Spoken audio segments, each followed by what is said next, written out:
Pidilite industry limited, Mumbai ત્રિવેણી કલ્યાણ foundation, Kalsar અને ગામ નિર્માણ સમાજ મહુવા દ્વારા સંયુક્તપણે આંતરરાષ્ટ્રીય મહિલા દિવસની ઉજવણી કરવામાં આવી હતી। આ કાર્યક્રમમાં ગુજરાતના નારી શક્તિના સમર્થ્યનું અનોખું પ્રદર્શન જોવા મળ્યું હતું। ચાલુ વર્ષ આંતરરાષ્ટ્રીય મહિલા દિવસની ઉજવણી ગીવ ટુ ગેઇનની વિશેષ થીમ હેઠળ કરવામાં આવી હતી।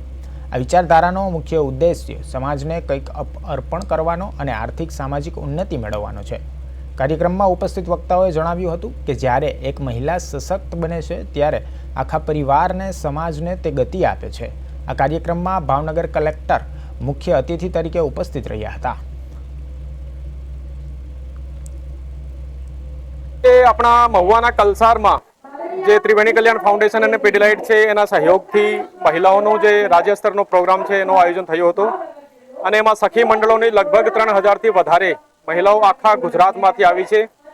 જે પીડીલાઇટ જે કળસારમાં કામગીરી કરી છે ખરેખર આ રેપ્લિકેટ કરવા જેવી છે અને આ મહિલાઓ શીખવા માટે પણ સાથે સાથે આવ્યા છે અને એક્સપોઝર પણ થશે અને અમે પણ પીડીલાઇટ સાથે મળીને કંઈક એવું કરીશું કે ભાવનગરમાં મહિલાઓ વધારે પગભર થાય, વધારે આર્થિક રીતે સક્ષમ બને અને વધારે જે પોતાના સપના છે આ પૂર્ણ કરી શકે। તો ત્રિવેણી કલ્યાણ ફાઉન્ડેશન, પીડીલાઇટ અને તમામ મહિલાઓને મહિલા દિવસની ખૂબ ખૂબ શુભેચ્છા પાઠવું છું અને ઉમ્મીદ કરું છું ઈશ્વરથી કે ભાઈ તમામ મહિલાઓ આર્થિક રીતે, સામાજિક રીતે, પારિવારિક રીતે અને આધ્યાત્મિક રીતે પણ પગભર બને। હું આજે આંતરરાષ્ટ્રીય મહિલા દિવસની પીડીલાઇટની ઉજવણીમાં આવી છું।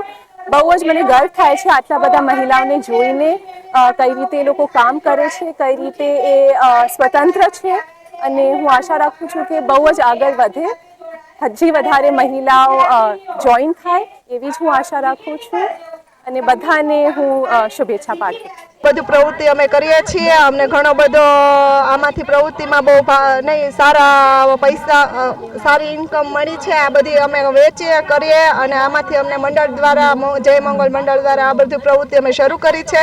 એમાંથી અમને 2 લાખની લોન મળી છે અને બહુ સારું અમને ફાયદો થયો છે આમાં અને બધાને ઘર પૂરતી બધું સારું અમને બેનિફિટ મળે છે આમાં।